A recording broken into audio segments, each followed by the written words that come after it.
Good morning, Satsman Army.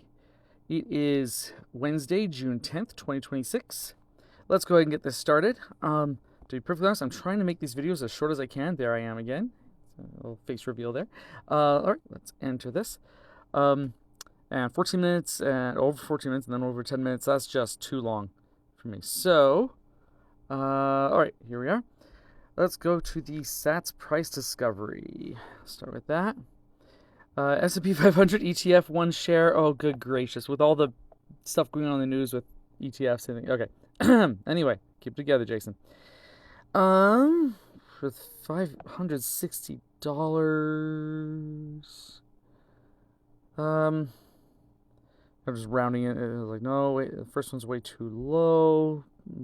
Underneath that is way too high. So one of these ones on the right. I'm gonna say it's probably this one. Yes. Okay. There we go. 21 sats earned. Fact of the day. Today is Bitcoin's difficulty retarget algorithm targets a 10-minute average block time across 2016 blocks. Finally, day 3 of doing these videos, and there's one that I completely understand. The other things about hash time like contracts, and I forget what the 2 days ago it was already, but I'm like, what is that about? Okay, so anyway.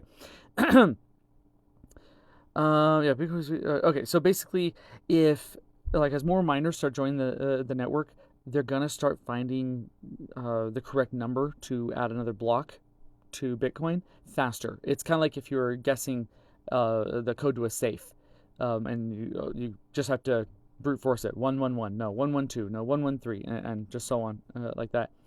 Well, if you get more people guessing, the guessing is gonna go faster, which means you're gonna open it up sooner. So, and same thing, opposite thing. Then, if people stop guessing, well, then it's not gonna happen as fast. It's gonna slow down.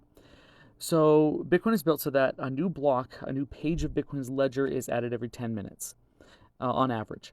Well, every 2016 blocks, or about every 2 weeks, the system checks itself and says, okay, for the last 2016 blocks, what was the average amount of time that a block was found?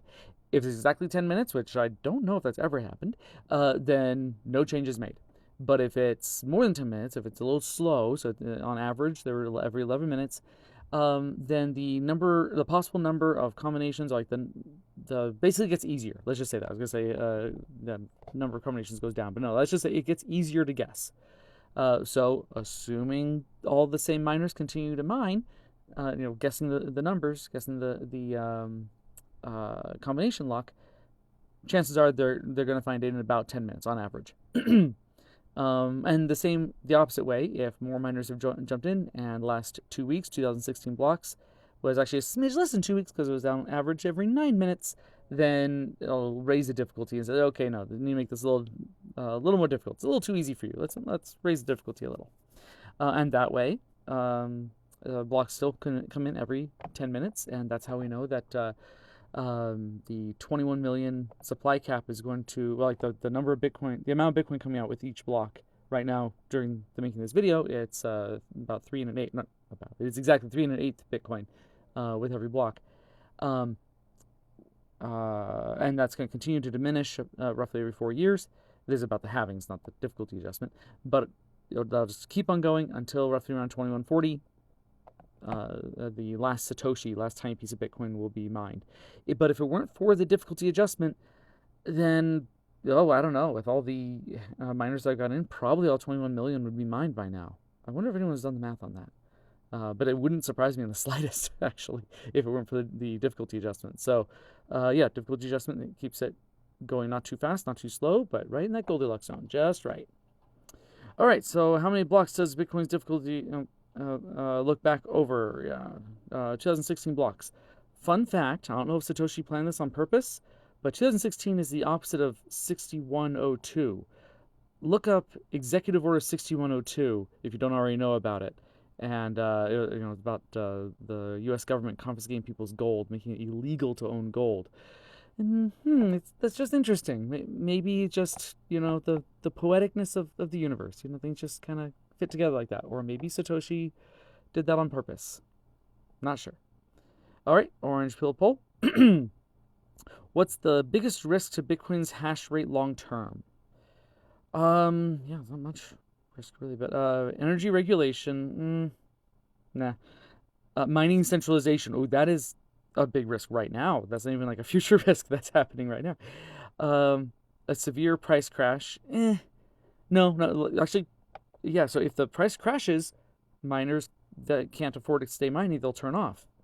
Within the next 2016 blocks, the difficulty adjusts, and all the miners who are able to continue to mine now suddenly can find blocks faster and faster for the same amount of energy that they were using. So no, price crashes. The Bitcoin network adjusts literally.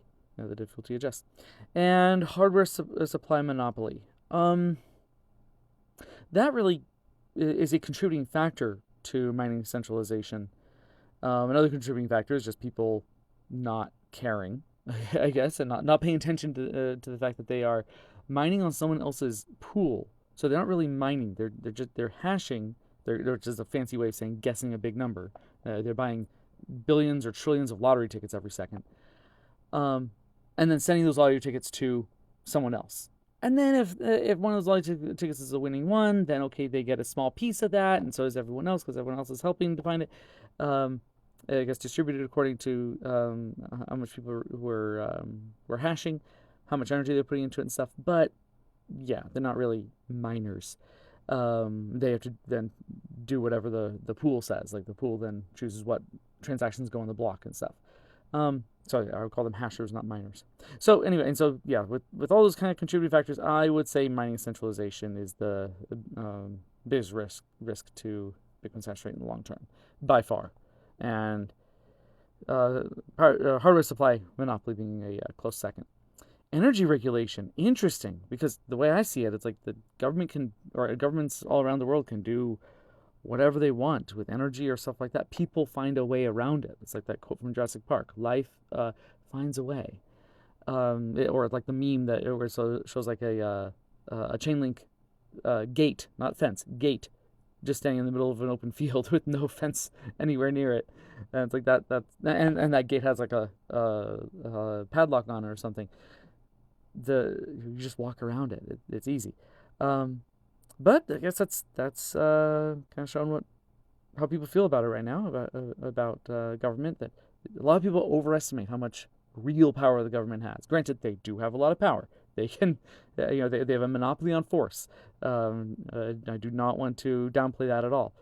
But when it comes to other things like this, I mean, look at movie and music pirating. I mean, come on. They try and they try and they try to make stuff illegal, and it just gets nowhere.